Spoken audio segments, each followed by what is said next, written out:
Zelda tem histórias maravilhosas e jogos incríveis. Ocarina of Time, Majora's Mask, Wind Waker e um dos meus favoritos, Twilight Princess, a Princesa do Crepúsculo. Este jogo tem uma história muito profunda, personagens muito interessantes e curiosidades maravilhosas. Mas neste vídeo eu vou falar sobre um personagem, destrinchar a sua lore, o seu passado, o seu futuro e criar algumas teorias. Falaremos sobre a Sombra do Herói, a personificação do legado e da honra. Zelda foca muito em legado e honra, e ele é uma criatura que encarna o espírito de um guerreiro. E é por isso que ele é capaz de fazer tudo o que ele pode fazer em Twilight Princess. Aparecer no mundo material, no plano material, como um lobo dourado, e no plano espiritual aparecer como uma criatura usando uma armadura. Ele é comumente confundido com um Stalfo, e de fato ele parece um Stalfo, mas não necessariamente é um. Ele é a Sombra do Herói e ajuda o Link da Princesa do Crepúsculo a salvar a sua amada terra de Hyrule. Antes de falar da lore, vamos fazer uma contextualização porque a Nintendo provavelmente criou ele. Twilight Princess ele foi feito mais maduro e sombrio propositalmente, porque o Wind Waker foi muito mal recebido quando foi lançado. Ele é um jogo bom, mas não é por onde os fãs esperavam. E a Nintendo é meio doida. Como eu já disse, ela cria coisas da cabeça dela. Ela não ouve muito a fanbase, e antes ouvia menos ainda. O pessoal amou Ocarina of Time e Majora's Mask. E nos anos 2000, a Nintendo tinha botado vários trailers e animações pré-renderizadas em CGI realistas, do Link lutando contra o Ganondorf e várias outras questões. Então os fãs ficaram esperando um Zelda maduro, um Link adulto. Quando o Wind Waker foi lançado com o Link em formato cartoon, o Toon Link, foi uma catástrofe.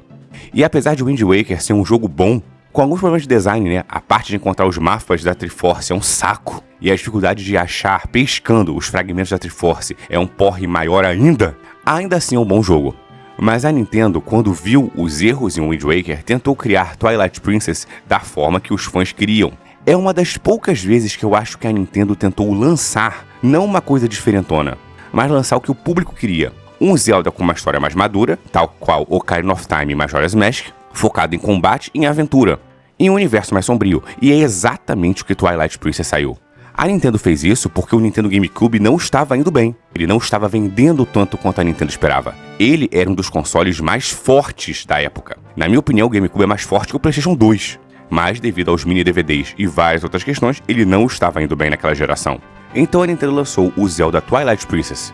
Lançado em 2006 para o GameCube e posteriormente para o Wii, ele foi o primeiro Zelda cross-gen da Nintendo.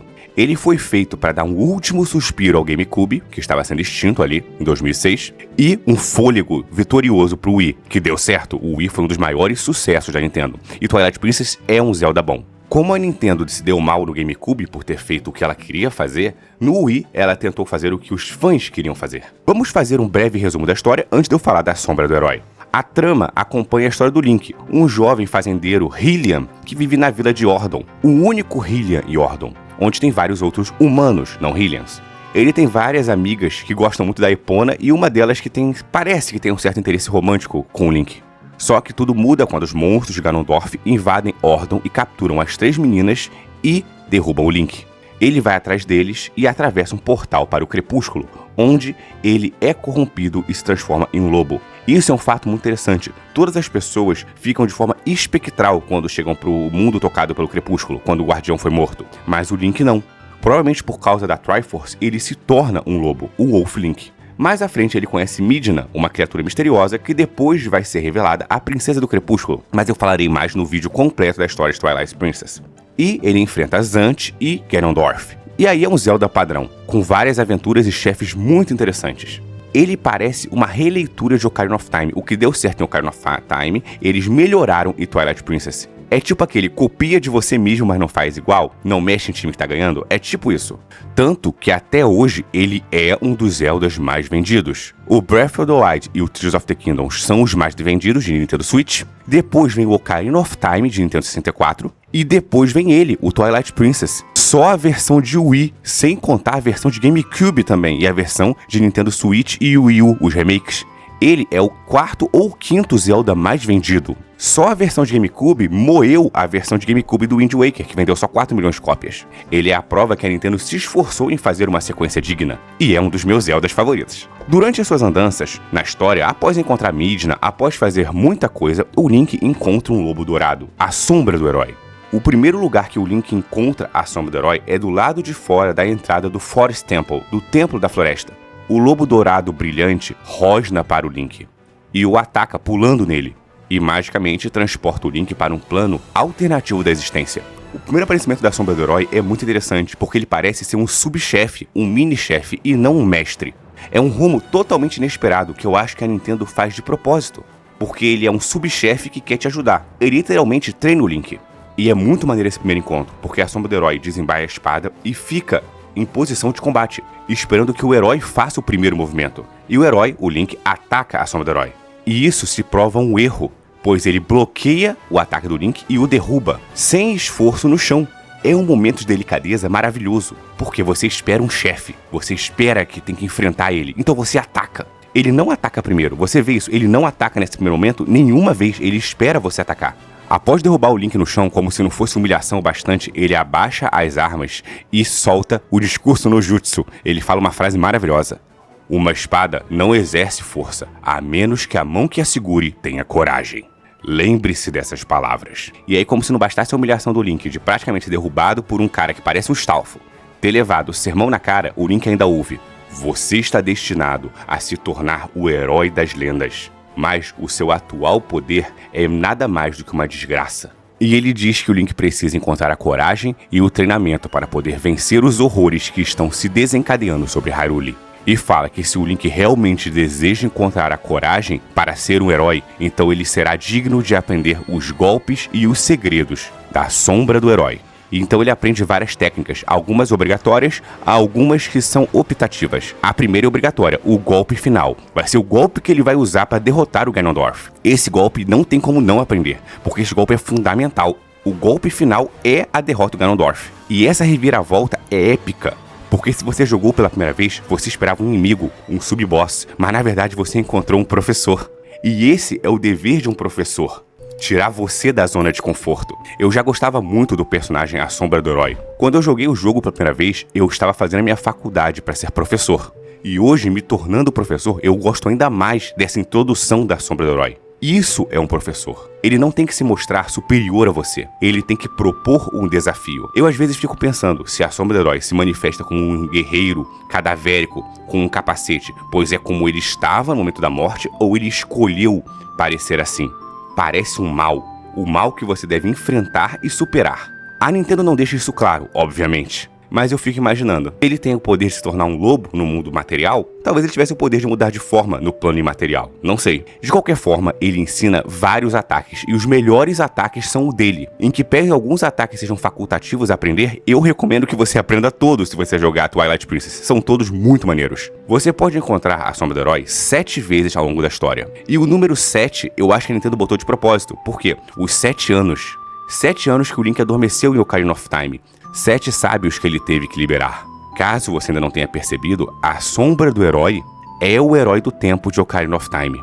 O livro Hyrule Historia confirma isso. E todas as habilidades que ele ensina são cruciais para enfrentar Ganondorf e Zant, principalmente a batalha final contra o Ganondorf. Se você não aprender todas as habilidades da Sombra do Herói, a batalha é muito mais difícil, o duelo final. Se você aprende, você moe o Ganondorf. E sem precisar apelar para a vara de pesca, hein? Eu tô de olho, hein?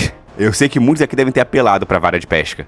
É um meme. Em vários Zeldas, a Nintendo de propósito põe o Ganondorf. Quando você põe a vara de pesca, ele fica olhando pra ela e não ataca e baixa a guarda. É um easter egg que a Nintendo faz. E tem uma coisa que é uma certa polêmica. Na enciclopédia de Zelda, disse que ele é um Stalfo.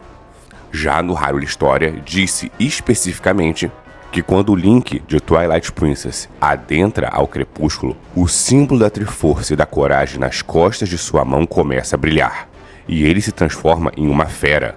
Com o tempo, ele encontra o traje verde do herói, e, após retornar à forma humana, o espírito do ancestral de Link, o herói do tempo, ensina a ele seus segredos. Desde que voltou à Era da Criança, o espadachim lamenta o fato de não ser lembrado como um herói, por não ter passado seus conhecimentos devidamente. E por essa razão, ele passa o treinamento de sua coragem, de suas habilidades e de suas técnicas secretas para o Link de Twilight Princess. E no final do último treinamento ele fala: você finalmente dominou todas as habilidades ocultas. Mesmo que eu tenha aceitado a vida como herói, não pude transmitir as lições daquela vida para aqueles que vieram depois. Finalmente aliviei estes arrependimentos. Você que marchou através de inúmeros inimigos, cada um mais poderoso que o anterior. Você que agora olha para o futuro com uma visão sem neblina. Você certamente pode restaurar Hyrule à sua antiga glória, que outrora fora como a terra escolhida pelas deusas. Vá e não vacile, meu filho. Ou minha criança, porque my child pode ser minha criança ou meu filho. As duas traduções são possíveis. Claro que provavelmente eles não estão falando meu filho no sentido literal, de filho consanguíneo direto, mas como herdeiro do espírito do herói. Talvez, aí vem a parte da teoria, que muitos acreditam. O Link de Ocarina of Time foi um grande guerreiro, lutou em muitos combates. Apesar dos jogos terem só Ocarina of Time e Majora's Mask, acredita-se que ele tenha se envolvido em muitos outros problemas que a Nintendo não repassou para jogos, e que ele ficou muito tempo sem poder retornar a Hyrule. Foi tocado por muitos poderes sombrios, como a Máscara da Divindade Feroz, por exemplo, e provavelmente morreu sem herdeiros, sem filhos ou filhas. Uma vez que eu já expliquei que a linhagem da deusa se passa pelo sangue, mas a linhagem do herói se passa pelo espírito, não necessariamente são filhos consanguíneos. O jogo Skyward Sword e o Hyrule Historia explicam isso, demais amaldiçoa o sangue da deusa e o espírito do herói. Então, talvez o Link de Ocarina of Time nunca tenha conseguido se casar e ter filhos ou filhas, e ensinar para estes o que ele sempre quis, o seu legado de combate. Pois para um pai ou uma mãe, nada é mais virtuoso e valoroso do que ensinar aos que vêm depois o legado de 1000 gerações que vieram antes de nós. E por isso que a Sombra do Herói finalmente encontrou a paz. Pois ele transmitiu o que ele mais valorizava, suas habilidades, seus golpes secretos. Transmitiu o legado de 1000 heróis que vieram antes dele para 1000 heróis que viriam depois dele, assim mantendo o legado de gigantes, do espírito do herói. Essa é a história da Sombra do Herói, uma história, no final, focada um pouco em teoria, mas que provavelmente é confirmada, se você olhar bastante Twilight Princess, o Hyrule Historia e até mesmo a Enciclopédia de Zelda. Os maiores problemas que as teorias e timelines de Zelda têm é por causa da Enciclopédia de Zelda, porque ela confunde e fala coisas que contradizem jogos e até mesmo o Hyrule Historia em certos momentos. Mas é isso. Se você gostou desse vídeo, por favor, inscreva-se, curta e comente. Muito obrigado. E se está gostando do canal, assista outro vídeo. Aqui à direita, a história de Ganondorf. Também com um pouco de teoria. Aqui à esquerda, o início da timeline de Zelda. E aqui abaixo, uma playlist e um vídeo que vocês podem gostar. Assista até o final, ajuda demais. Obrigado e até a próxima, heróis e heroínas de Hyrule.